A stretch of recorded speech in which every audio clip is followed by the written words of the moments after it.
Hello. Oh, hi. Good evening, friends. Hi, I know pretty much everybody here. Anybody know don't know anybody here who doesn't know me? What? All right. Well, then we can skip that part of the talk. I am so pleased to welcome you back to the church. We are so grateful that you are with us on this very cold evening in Sag Harbor. And we're really grateful to be sharing this presentation with you of Lindsay Morris speaking about the kids of Camp I Am. For those of you who are unfamiliar with the project, firstly, I'd like to acknowledge that we were so thrilled, all of us, myself and Lindsay especially, to receive funding from the New York State Council for the Arts, specifically in support of Lindsay's program sponsored by the church. So, yes, you can clap for that. It was very generous and we're thrilled. And that support enabled Lindsay to spend an additional year a supported year working on a project that has now occupied several years of her life. I believe about a decade, if not more, at this point. Yeah, 16 years. Wow, it's a long time um, for most of us, I guess. It is a profoundly important project that allows for a level of trust and a relationship that is built between Lindsay, a photographer, and in many aspects in this project, a documentarian of the lived experiences of children and young adults who are exploring the notions of gender in their own lives and in the world around them as well. And so I'm sure you can appreciate doing such in the current political environment is no easy thing. And so we are grateful to artists such as Lindsay and Lindsay specifically in taking on the enormous amount of physical and emotional labor that goes into dedication to a project such as this. So thank Lindsay for her work and thank her for being with us tonight. And without further introduction, here's Lindsay Morris.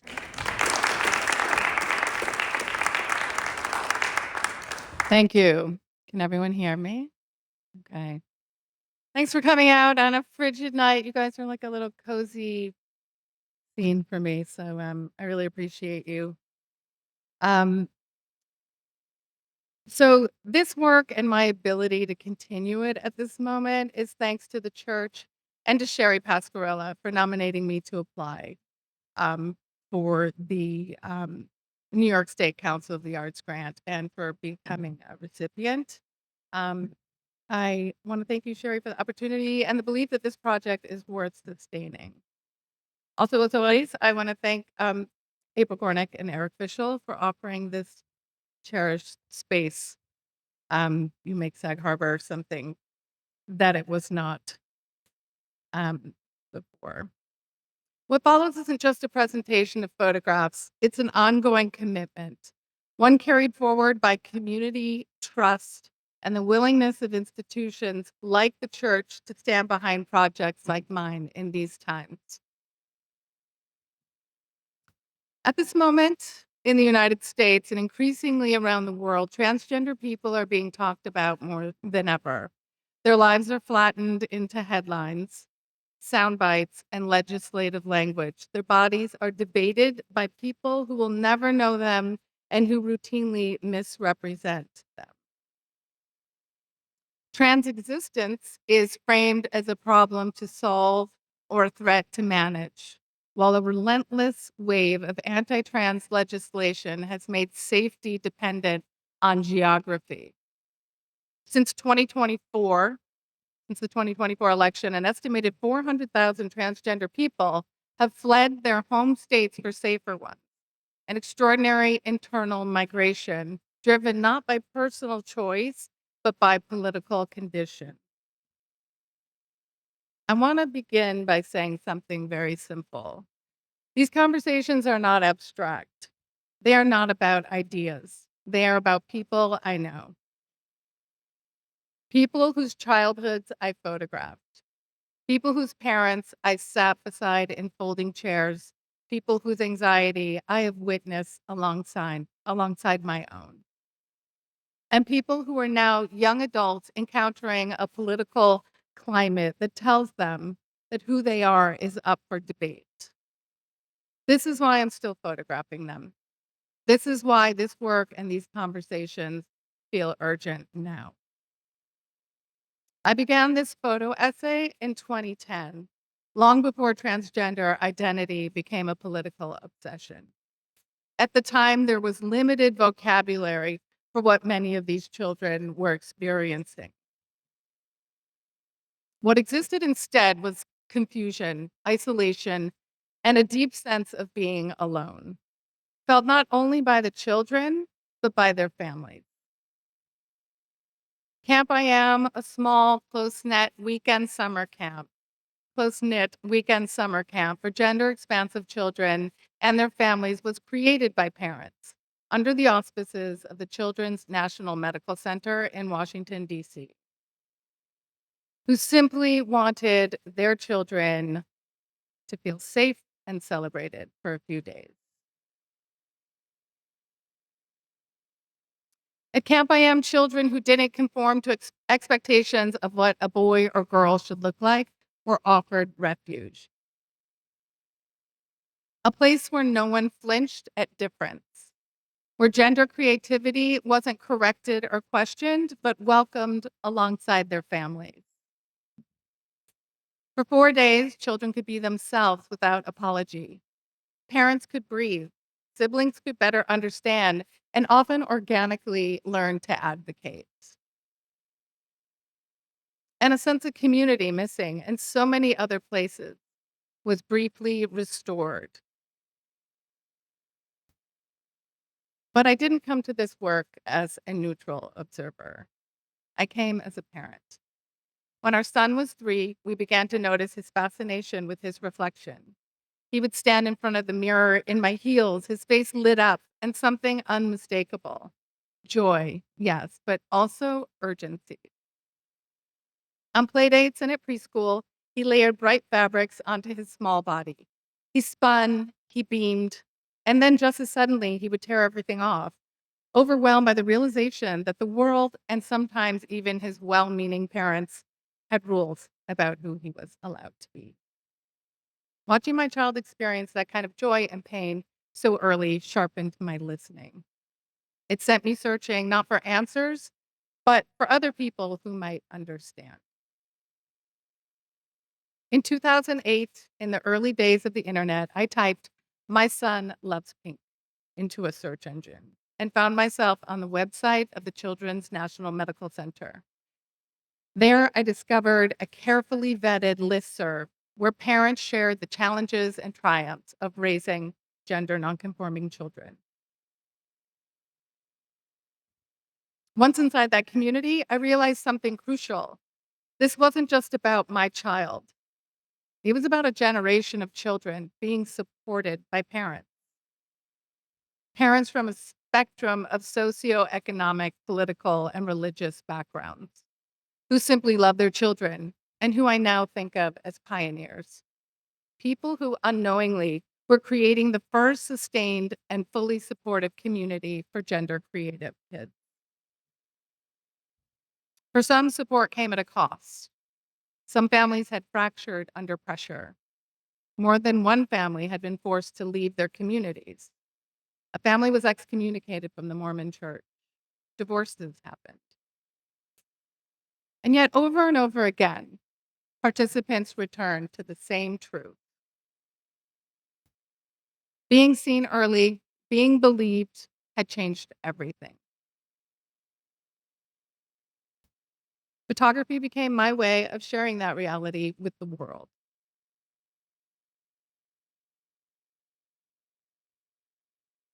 In 2012, with extraordinary courage, several families agreed to have images from the project published on the cover of the New York Times Magazine under the headline, "What's Wrong with a Boy Who Wears a Dress?" That question traveled far. It was published in 13 countries, translated into 10 languages.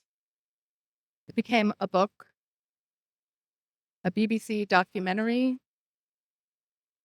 a second New York Times Magazine cover story featuring the same camper, now an adult, a TED Talk, and a cultural moment. The work resonated globally because it did something simple and rare.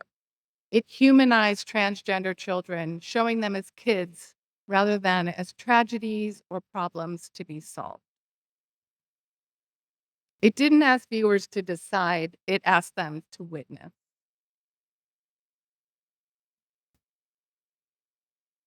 At the time, the photographs felt hopeful. Today, amid the rapid spread of misinformation, transgender youth are living under relentless scrutiny. Their identities are used as political currency. Their healthcare is restricted. Their presence in schools, sports, libraries, and bathrooms is legislated with alarming precision. What's most devastating isn't only the laws themselves, but the message they send. They tell young people, you are confusing. You are a mistake. You are expendable. Many of the people I photographed as children are now adults navigating this reality. They're building lives, relationships, and careers. They're thoughtful, articulate, and deeply aware of the moment they're living in. When I sit with them now, often more than a decade after our first photographs, I hear something alongside their resilience. I hear exhaustion. They're tired of being talked about and misrepresented. They're tired of having to explain, and yet they are still here. The original work documented a safe space, but safety is conditional and it doesn't follow people automatically into adulthood. So I return not to recreate the past, but to ask new questions. Who are you now? What did the support of your parents and the camp community mean to you? And how does it feel to come of age when your identity is openly contested? What emerged wasn't a single story, but a series of essays by the former campers, diverse in gender expression, background, and outcome. Much of the public conversation about trans people, especially trans women, has been flattened into a single charged issue: participation in sports. For many, this has become the only point of reference. I want to offer something else to sit with. One of the many essays submitted to me by the participants. I'm going to play the voice of this former camper, someone I first photographed when she was 8 years old, who was a transgender woman, and she was a Division III college athlete.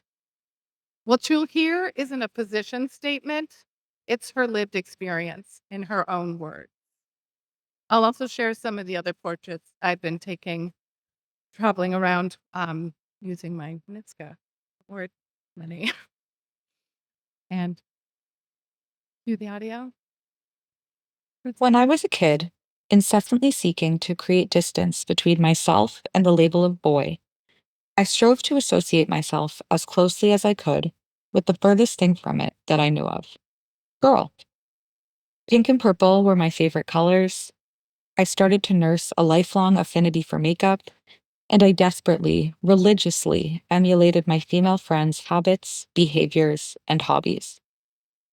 At war with the body I was utterly certain was not mine, I worked as hard as I could to make sure the world knew me as anything but male. As a toddler and young child, I was given, with few exceptions, the permission from my family, friends, and the adults around me to express myself without question, and given access to the resources that granted me the body I knew I belonged in. This access enabled me to live the life I wanted to in a way that was, in comparison with so many other trans people, mostly unaffected by my transness. I knew from very early on quite exactly where I fell on the gender spectrum, having dressed and acted exclusively as a girl since I was 4 years old, and using female pronouns and transitioning medically as soon as possible thereafter. At age 11, my friends and I entered middle school, eager to explore the extracurriculars that had not been offered in younger grades. A few of them opted for track and field, which naturally meant, as part of my uncompromising quest to follow the lead of the girls around me, that I would join the track team too. In middle school, I was always known as and participated on the track team as a girl, thanks to administrators' full acceptance of my gender expression, and thanks to the tireless advocacy of my parents on my behalf. At the beginning of my sports career, my feminine body and mediocre at best athletic capabilities drew no suspicion that I might be anything but a cisgender girl. In my junior year of high school, I became more invested in the sport and improved rapidly. High jump, specifically, was my best and favorite event. It became clear to me that I would be good enough to continue into college, and I was recruited to a Division III team. By all accounts, I led a highly successful collegiate career.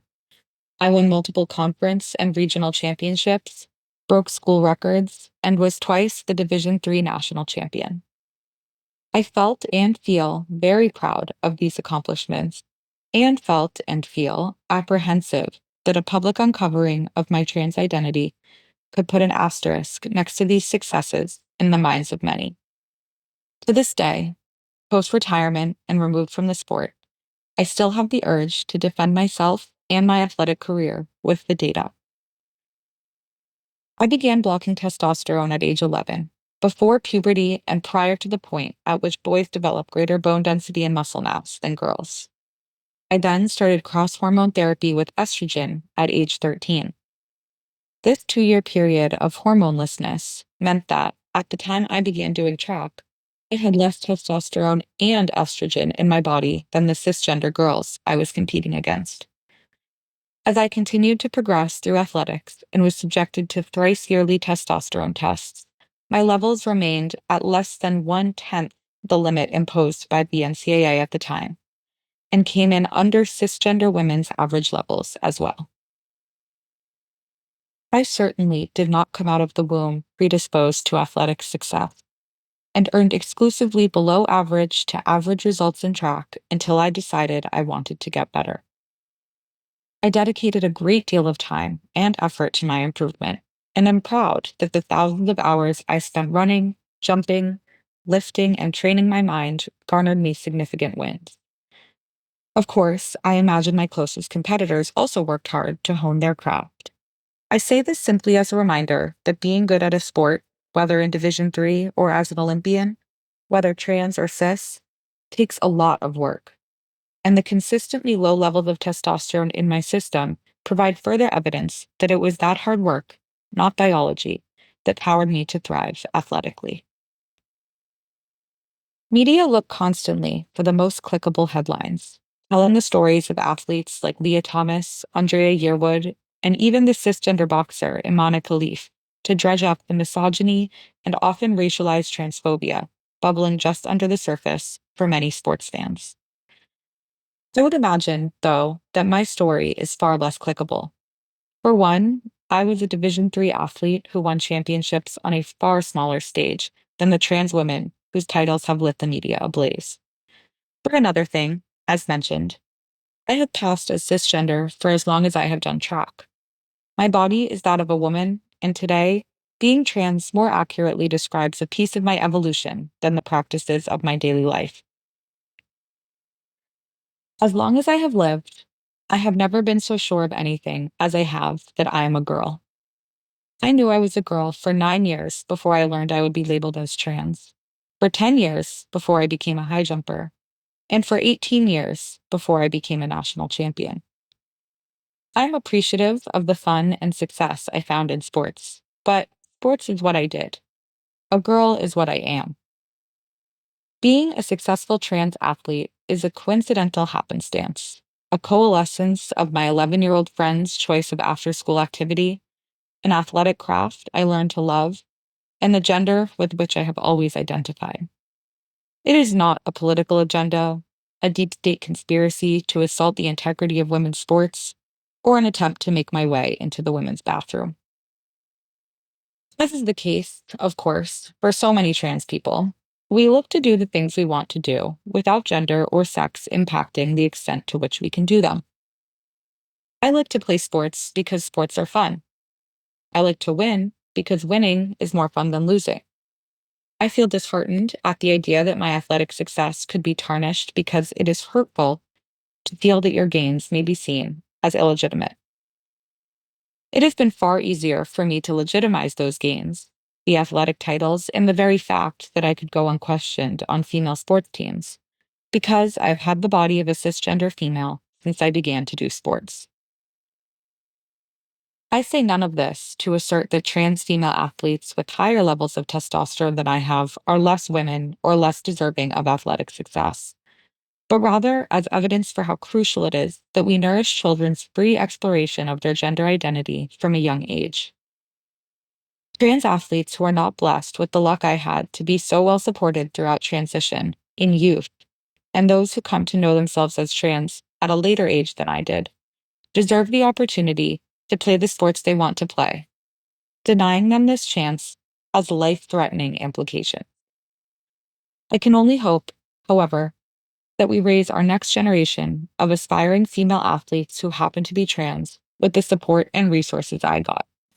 Such backing cleared the way for my time as an athlete, wins, losses, and all, to be unadulterated by transphobia and hate.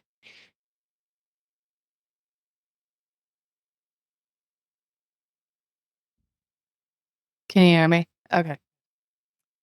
Um, all right. Thanks for listening to that. It was a little long, but I think it's pretty informative and not a conversation we're used to hearing from that perspective. So, I also want to share a small sampling of a recent offshoot of the project, sparked by a photo from camp in 2016 and the undeniable fact that no one escaped Camp I Am without a permanent dusting of sparkle on their skin or clothes. I think I still have some. I made these images looking back at Camp I Am's beginning from a different angle. Early on, some of the kids from Camp I Am wanted to take part in the project, but weren't ready to be identified. Their families were afraid what visibility might cost them. I converted early images to black and white and used pigment to mask their identities. The viewer doesn't see faces, but we witness their gestures, some of the rare, quieter moments, and the joy of being at camp.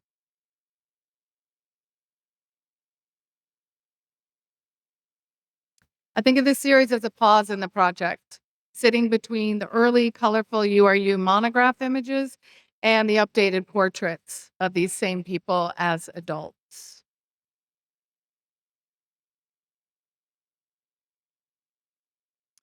It reflects a familiar place for many families wanting privacy while still believing the conversation matters.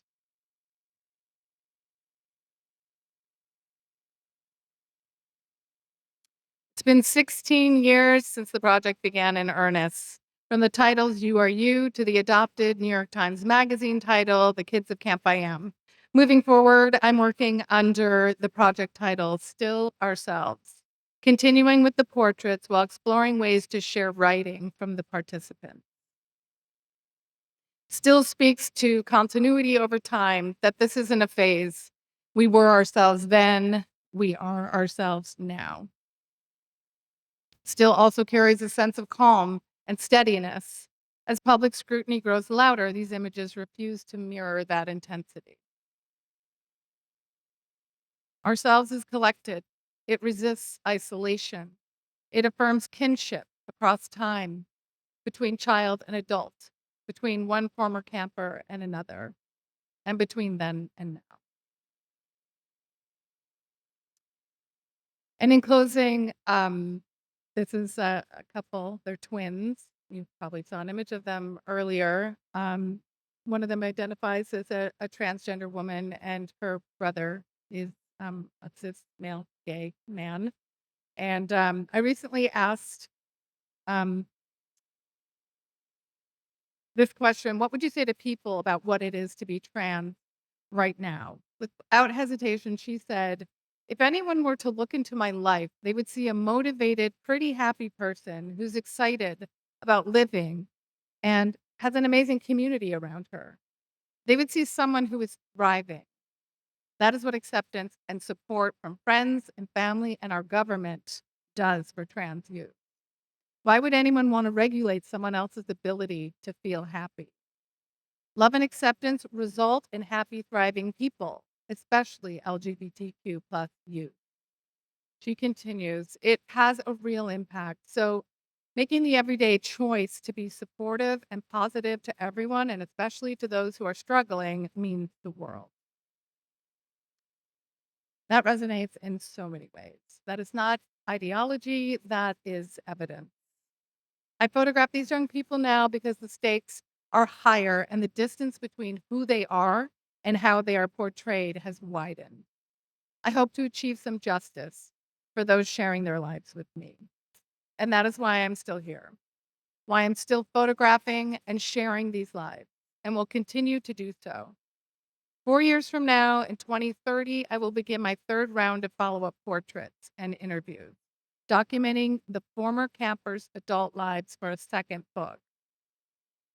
It is an honor to know these brave people and for their unwavering trust in me to share their stories. And I'll close with a few images of some of the participants I'll be following up with in the next couple months.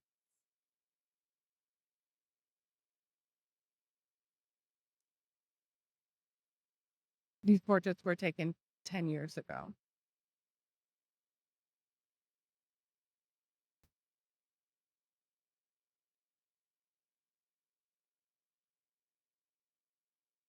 And again, they reside all over the country.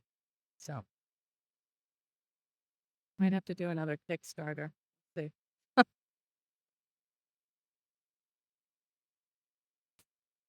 That's it. Thank you.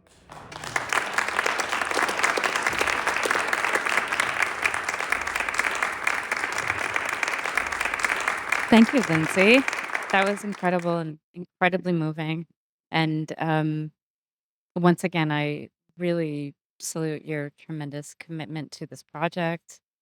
And also, I commend every single one of the individuals that you have photographed, that we are able to see them for who they are, that the trust that they put in you, that they're open to continuing to being on this journey, that really puts them out there, which is, I feel grateful to each and every one of them and what they share with you. So that's important to note, I think, as well.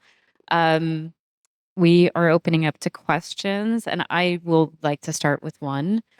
Um, in terms of the portrait subjects, as we call them in the world of art history, how do they feel about the series? How do they feel about seeing themselves and those with whom you continue to document their lives? How do they feel looking back on the early work?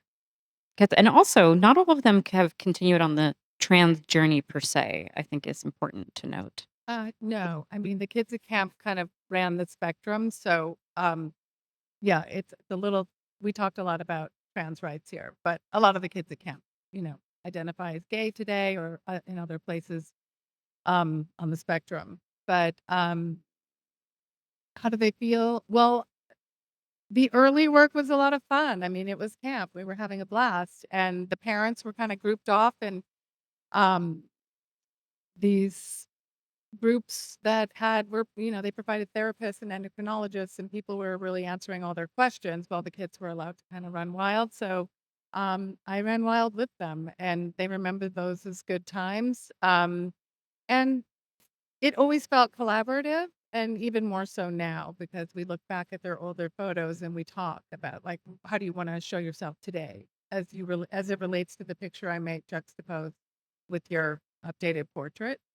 So, we work together and we find a place, and I go and visit them, and we spend a lot of time together. So, I think they feel empowered by it. There have a few people have reached out to say, "Please tell me if you're gonna be exhibiting," or someone was concerned today and they said, "What's the crowd like?" And I said, "Pretty friendly, I think."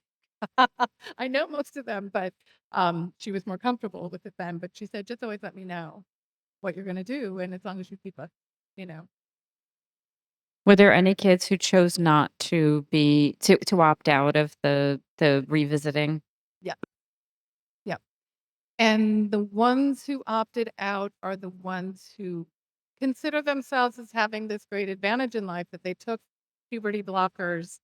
They present very easily in the world. These are mostly all women, trans women, and no one knows they're trans, so they don't want to be outed. They have jobs, they're out in the world and they're like really happy.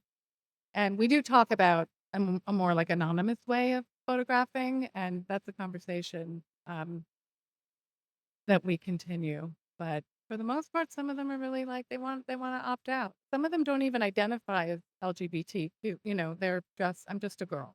You know, leave it at that. So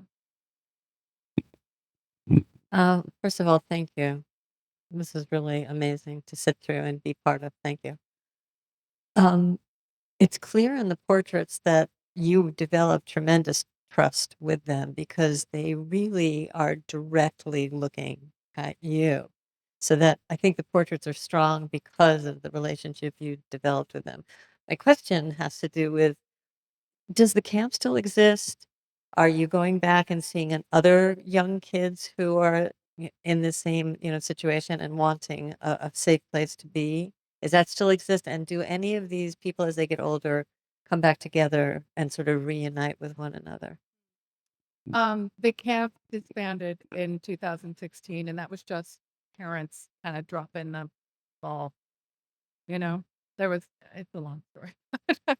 There was there was an interesting breakup, and two of the moms got together, and became a couple, and they were going to run the show, and they dropped it. So that was the end of that. I mean, it was just us. So, and the kids have known me since they were 6 and 7. We were there with our son, and so I'm very much in touch with the parents. I know them well. We communicate. So I'm more in touch with all the parents and the kids than they are with each other. But they say they love that they still have this thread through me. Like they'll ask questions about each other, and we go over each other's pictures. And but a few of them are still good friends, but not as a community, not the same way. But it's a bond that's lasting. You know, it's very easy to drop back in. Fine. Hi. Uh, First of all, thanks so much for a very moving piece. And my question might be more scientific and out of your purview, so forgive me. But I think, and I should preface this question by telling you that I don't know nearly enough about this topic, but I'm very sensitive to it and empathetic to it. But my question is kind of piggybacking off the first question of the evening, which involved the parents. And when when is the moment when they recognize that this is not sort of whatever is perceived to be the normal development of a kid at a young age who's coming into grips with his or her sexuality. And all of a sudden it becomes something that's a lot more definitive and not just sort of the transition that all of us made when we were kids growing up and beginning to identify with who we are and what we were feeling. And I just wonder, from a parental point of view, you must have talked to these parents and they must have, had moments of anguish and doubt before finally recognizing that what this was all about was the happiness of their child. And there must have been some recognition at some point where they just realized my little boy or my little girl is happy, much happier. And then you get into the whole discussion about, the beta blockers and the surgeries and all the other stuff that I think scares a lot of people. So anyway, it's kind of a long-winded question, but I'd be curious to if you had any kind of insights or experiences with parents and when they kind of felt good about making this decision. Like when that turning point is where you know that you want to reach out and find other people.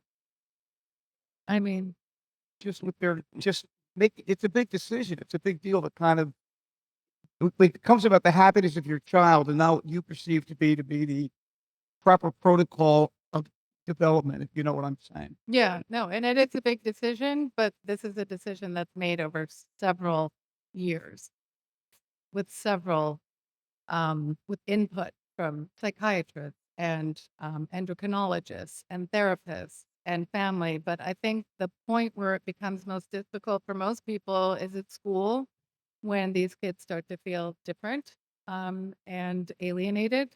And oh, I used to hang out with the girls, but now they're shunning me because only the girls want to be with the girls, and I don't hang out with the boys. And it's, also there were parents, mostly the dads who were shunning their kids. And that's where the divorces happen. And I think that's a time where people really needed more support than ever. And like I said, my son likes pink. You Google that and you find your people. And I was on a listserv for 2 years before we ever met up. It wasn't even a consideration. Halloween was a really hard thing for people. Like my son wants to dress like a princess, but everybody's going to laugh at him. And how do I navigate this? Well, we had a listserv and we could all talk about it. And, some people were in Mississippi. Some people, it also depended on where you were living. And we would help each other and guide each other into like making the best decision for their kids in the time. But when we would sit down with therapists at camp, I think they were less offering support than listening to us because we were the ones who knew way more about this, having spent years with our children and the many other children, you know, as observers together. So I think they were really learning from us and taking away a lot from our family groups. Um, that answer part of the question? No, you did, absolutely. Is the camp at a permanent location or is it It doesn't exist anymore. But no, it was whatever parents could organize that year. There was a family in New Hampshire. They're like, I could find a place in, New Hampshire in the off season. It was always after summer camp ended. And then there would be like this odd weekend. And we would go, okay, let's do that. And some kids would have to miss the first week of school, but we would make it work for them. And the idea was really just to provide a traditional summer camp because a lot of the kids at the beginning, it was just, gender nonconforming boys who weren't really comfortable in a normal traditional camp, staying in a boys' cabin. We wanted to recreate like kayaking and ropes courses and campfires, and we did all that for them. But we had fashion shows with fans at the end of the runway, and we made it fabulous. And it was just a one of a kind thing, and really the first of its kind that we're aware of. So pretty special. Mona, you have a question? Just very interested. Uh, how many more of these kind of camps are there now? I think there are many small offshoots.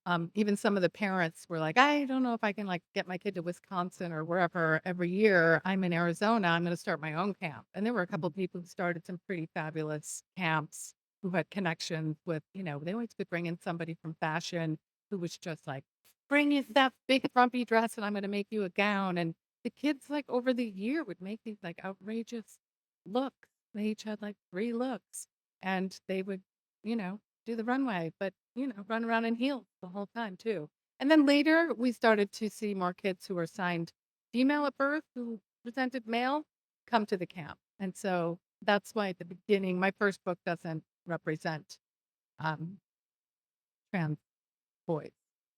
And more recently, I've been able to include them. And do these camps now kind of communicate with each other? I mean, is it No, still kind they're of really like one-offs. It's just parents just trying to create a moment, that makes their kids feel accepted and supported. Yeah. And I'm so far out of it now. I'm really just with the adults now. So I don't know what's going on in the camp world. But I would say there was a point where we said, we're not going to need this anymore. Like things are really heading in a very, progressive direction. And we've just taken so many steps backwards. It's actually quite, well, I think it's amazing. it's had a what- huge negative what you've impact. done. Yeah. on kids. Yeah. It's really incredible.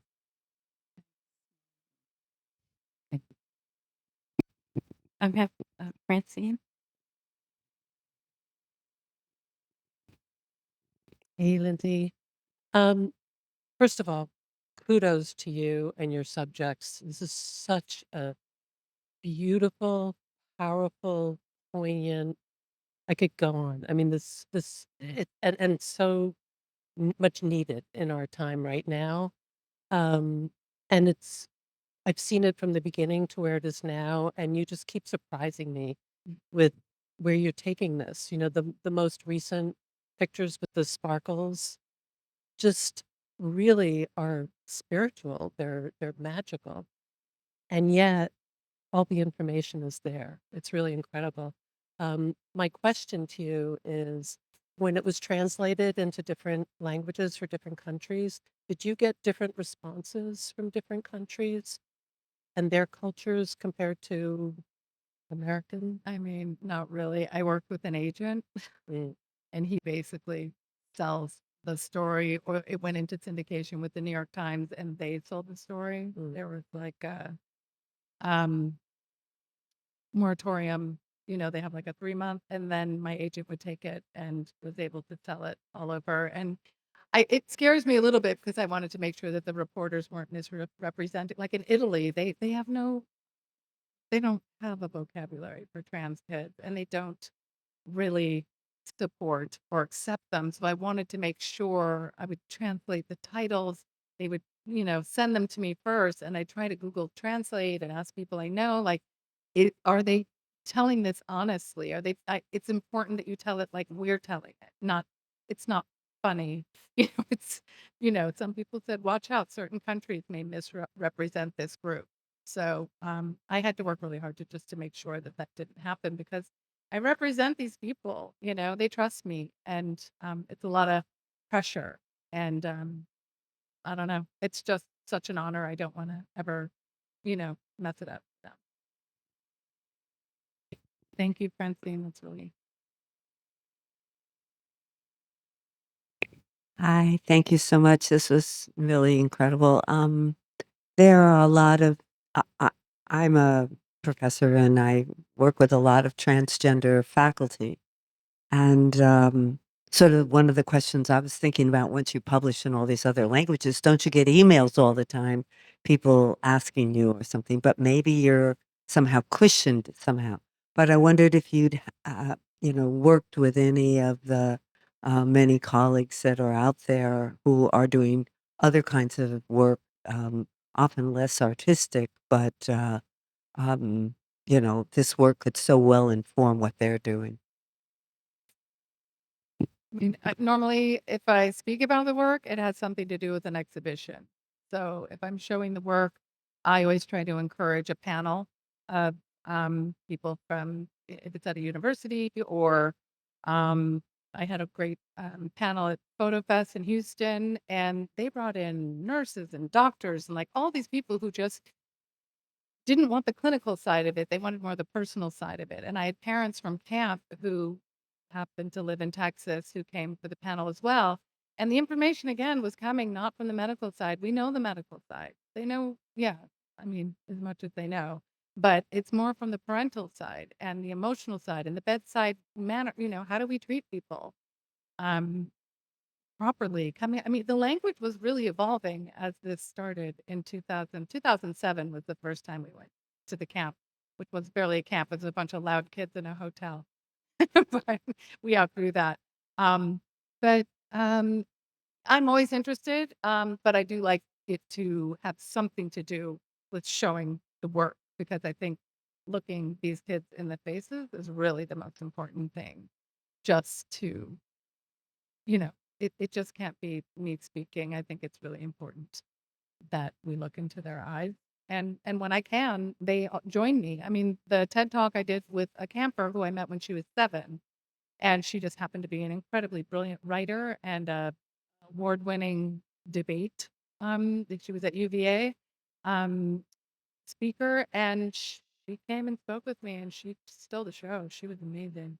So yeah, but yes, I'm open to anything. If you have any ideas, let's talk. Thank you so much, Lindsay. The photographs are beautiful. The ones with the glitter really broke my heart at the same time that I thought that they were a great expression, because besides the fact that there was that kind of evanescent quality, there was also a sense of like someone's soul departing from them, which just speaks to this time. And I think it's very brave that you've done this. I have huge admiration for you, and I am pained particularly by the thought of the most amazing thing for me in the Declaration of Independence is the phrase, the pursuit of happiness. And if people could just let people be happy.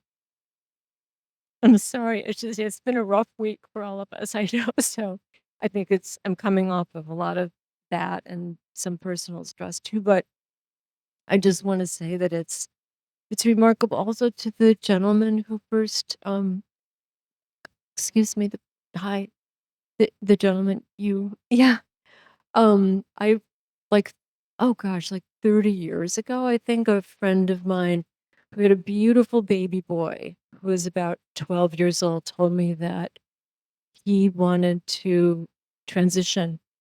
And I said, "Oh my God, wait, he's too young. How are you ever going to make this decision?" I was not even thinking about his son being a person who had their own life. I was just thinking, you're the parent. What if he changes his mind? This is going to be like, it could be a big disaster. I heard that sometimes happens, like not really knowing anything about gender preferences and fluidity or anything. I had never really thought about it.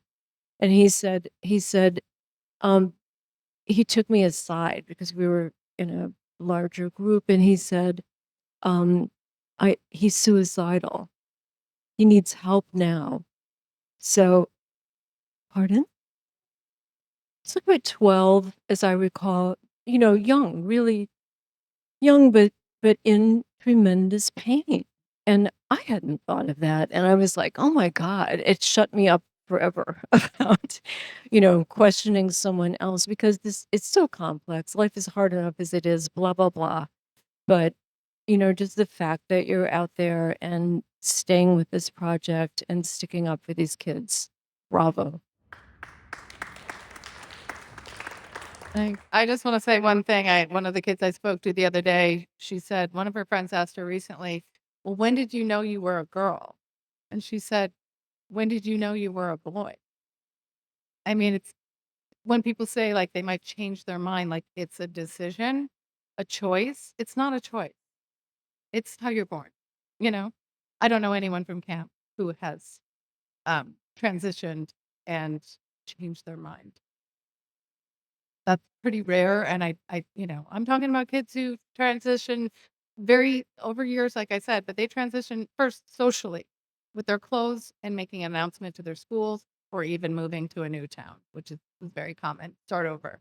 No one will know you're not a, you know, biological mom.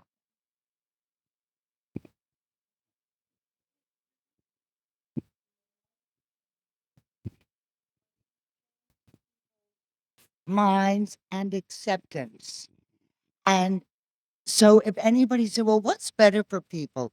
Should you just let them be? Or should you try to mold them into what you think they should be? What's a better solution? And you, by following these kids through adulthood, you have proven that love and acceptance is the way to go. That's how you make healthy people. And so you are a life changer because you've changed minds, the minds of parents who must have, what do I do? What do I do? You've shown them the way. And knowing you, people love you and trust you. If it wasn't you, you couldn't have had this relationship. But you bring you and you let them be them. Thank you, Lindsay. You're great. Thank you. Thanks, Ruth.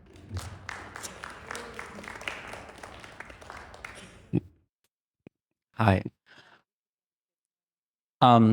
Curious to hear a little bit about what your process is like in lifetime working with these children, what that moment of capture is like, and also if the images are shared with the children at that time, if they have a chance to see themselves captured in what appears to me as their glory, and what their reactions are when they see themselves.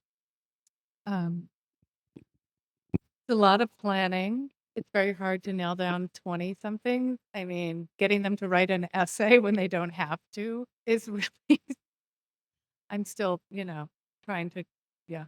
I'm amazed that I got as many as I did. It's a lot of fun. They love to chat on the phone. They love when we meet up. Again, nailing them down is really also it's a process. But once we're together, they like it. It requires a lot of due diligence on my part. Um, I usually connect with their parents also first, just to ask how they're doing, because I don't, really want to insert myself into their worlds if I don't have a little bit of an idea. And I think from what I've, experienced, that is the right thing to do because the kids are, experiencing all kinds of um, positive and negative, you know, um, just results of the current administration and climate. So I always show the pictures with them. I do. I do ask them not to share them on social media, but I make prints for them and I send them to them every time. And they get to choose which one. And they love it. They feel glamorous. We spend a lot of time making sure they look as beautiful as, they want to feel. So it's a really lovely relationship.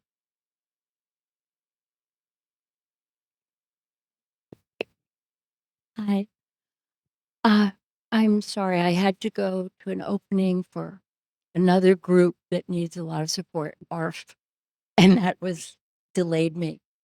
I'm so glad you're doing this, Lindsay. I've seen you through a lot of your different wonderful careers.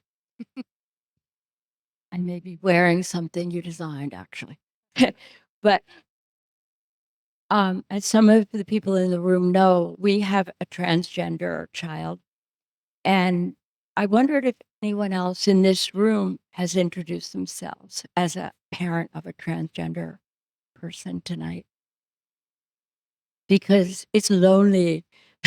I don't know anybody else out here who is the parent of a trans. I'm sure they're I here. can make an introduction to a lady in the back. All right, if she cares to. But She raised her hand. But yeah. in any case, parents need a lot of support as well. And I continue to need it because of what's going on in the country. And our child, who's now 30, at 20, was brutally attacked as a female and became male 2 years later. And I thought it was a passing response to the attack by 5 men. And no, it was not passing. It has stayed, and there hasn't been a moment of hesitation from my son. And I think if I had been attacked brutally by men, I would not have said, okay, I'm going to be a guy now. And it's just the example that it is something inside that holds true. And our son also was quite suicidal shortly after the beginning of his transition. Terrifying for a parent. And I had to do a big learning curve because I'm an older parent. We adopted this child when I was very, very ancient. And I didn't grow up with any vocabulary as some of the younger parents today might have a handle on. There was nobody out here, and our kid grew up going to school out here. So I didn't know a soul, and I still don't.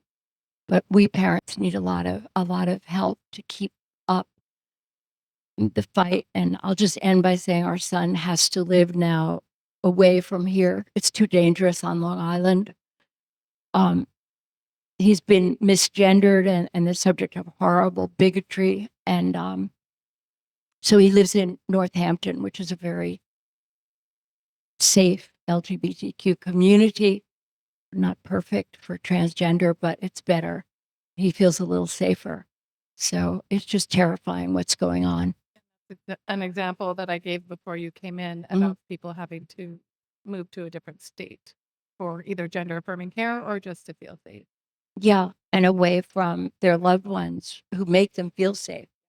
And he can't be with us. Not to mention how expensive it is here now, but that's another story for most young people. Thank you for doing all you do. Thank you for being you. Oh, got another question from Mona. No.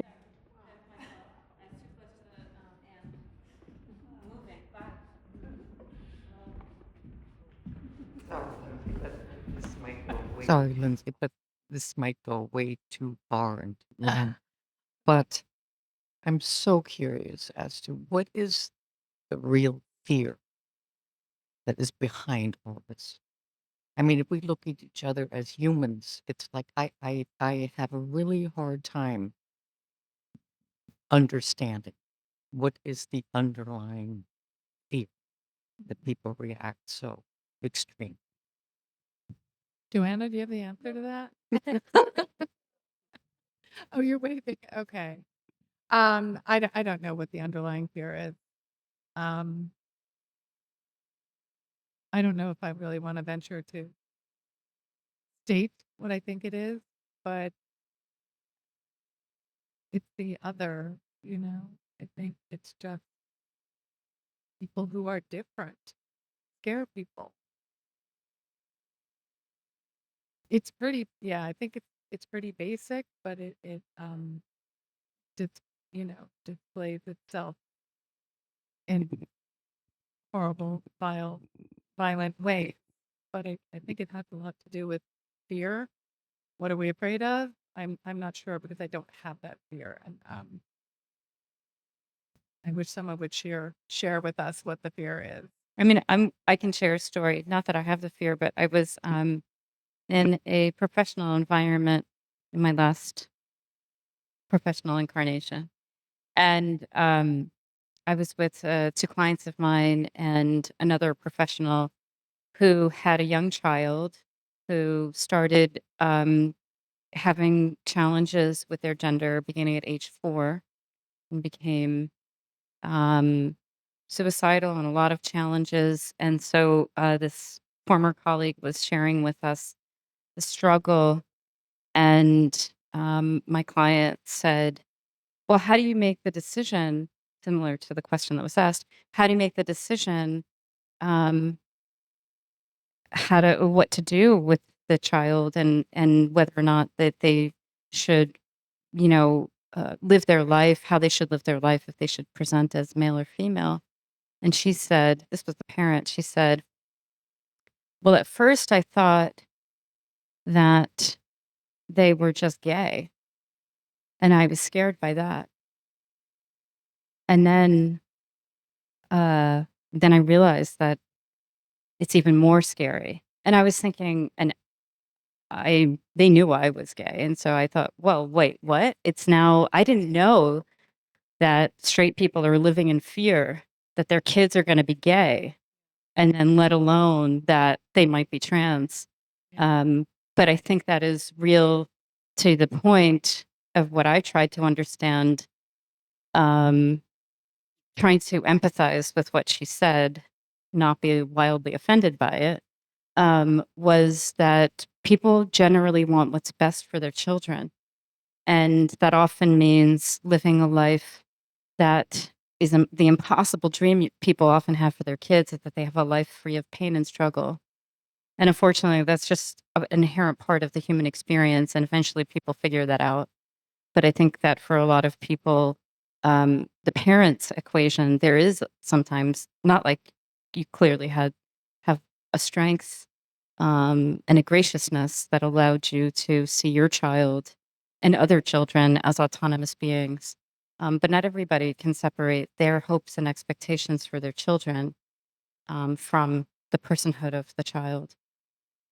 Well, if you see my TED Talk, you will see that it didn't come that easily. You had that struggle, I'm sure. I mean, I was honest. Yeah. I didn't want to buy the Dorothy's ruby slippers for my son, but in the end, I regretted not buying them. Sorry, Milo. We've talked about this. We have Or- time for 2 more questions. So sorry, Joel, and then Mona again, I guess. Thank you. With regard to the fear that probably underlies all of the hostility and aggression that we're seeing, I'm not sure what the hell it is either, and I'm a psychologist by training, but I did want to point out, I don't think we should overlook that it's not just the fear that's very salient nowadays. Um, it's the unscrupulous manipulation of that fear by people who have personal gain and who are, power hungry, um, and taking advantage of um, whatever um, whatever wedge seems to appear to them in society to be manipulated for their aggrandizement. So I think we should not just focus on the fear, but focus on the segment that's manipulating and taking advantage of that fear. That's great. I think I agree with Joel to but Yeah. I better, yeah, okay. I mean, I write, we write a lot, I write a lot about fear, and interview people about why, but not specifically always on gender issues. And Mary Douglas is an old writer, an anthropologist who used to write that she argues that fear is when anything is out of place, when matter is out of place, when things don't follow the original rules, as things change, and that those moments, those liminal boundaries, right? That that those edges are places of great fear. And then I would add on what Joel was just talking about. Then that gets manipulated and weaponized and everything else. But I mean, I think it is a good question to talk about the mobilization of fear in general, and most specifically in this case, this is something that is very basic in the sense of being out of place. People want to be with others like themselves. So I don't, I wouldn't be, I'm not surprised that there's so much fear. Isn't that interesting? It's the question of how we can keep it from being weaponized. That human beings are limited in their experience of the world, and depending on those experiences, then grow and change. But I do have to say, I really think we felt we were moving in a positive direction. We had taken a lot of strides, and the current administration has really taken us way back. And it's a power grab, and it's using vulnerable people, period. I think. Sorry. One last question. I'm Mona. very uneducated question, but I'm just curious as to population-wise across the world. Is the U.S. at the forefront dealing with this issue? Is it widespread no matter where? Only reason why I'm asking is because my daughter, when she was going to school, I was a little surprised that very early on, already in like pre-K, boys and girls were separated. In Germany, for example, you still see girls holding hands when they're 12 years old. So it's kind of like this weird thing that I, even back then, already felt there was sort of a separation between being a boy and a girl that, in my eyes, started way too early. So this is just talking, but it kind of is for me that I'm just curious as to this whole um, gender issue. If Yeah. that is something that's more prevalent in the US, or is it just across the No, absolutely not. I think it's always existed. It's always been. It is not something new. I think social media makes it feel like something new, but it isn't. And I think there are countries that are kinder to their LGBTQ plus population. And then there are those who look to harm and lawfully harm people. I mean, it really just it depends on the country, but I wouldn't say that anything's changed other than that people can see themselves more on, social media and in the press and TV and movies. There's just more visibility, but I don't think. Would you agree? I think statistically, more people outwardly identify as not only trans but also LGBT on any somewhere in the alphabet. But at the same time, there's indigenous terminology for people who occupy a gender questioning position. You know, two-spirit is a term that goes back thousands of years and there are use of that language, some version of that phrase in indigenous cultures around the world. So it's not, certainly it's just visibility in the same way. Actually, I read a really interesting article that was made a metaphor or maybe even a parallel to being left-handed was at one point something that was considered in the word for left-handed in Italian is sinistra, meaning like you're sinister, you're evil. Yeah. And then that was sort of destigmatized only as recently as after World War II. And then increasingly in polls of children after World War II, when they ask if you're left-handed and right-handed, more people are now left-handed in the world than in the history of the world. But that's not because there's more left-handed people. Yeah. It's because now nobody thinks that it's a weird thing. It's not evil to be left-handed. Yeah. So I think that's a similar um, phenomenon in terms of how. My left-handed mother is right-handed. There you go, right? For the same reason. Okay, last one, but that's it. I think that the hatred first of all, I think that the visibility has made it easier for people to accept who they are and be who they are. So seeing others like yourself gives you permission to come out and be themselves. The hatred that is being directed to them is being directed to to all of us. Whatever group we are in, we are being directed with hatred. And that's basically what we have to fight. This is the thing that the Constitution warned against. This is our fight right now.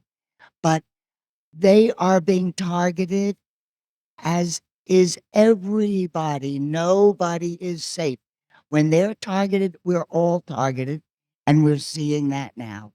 So all we can do is fight and stand up for each other and ourselves. Thank you, Lindsay. Good. Good being here.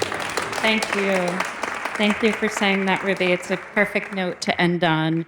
And as I always not always, I was saying this to Kristen, wherever she is.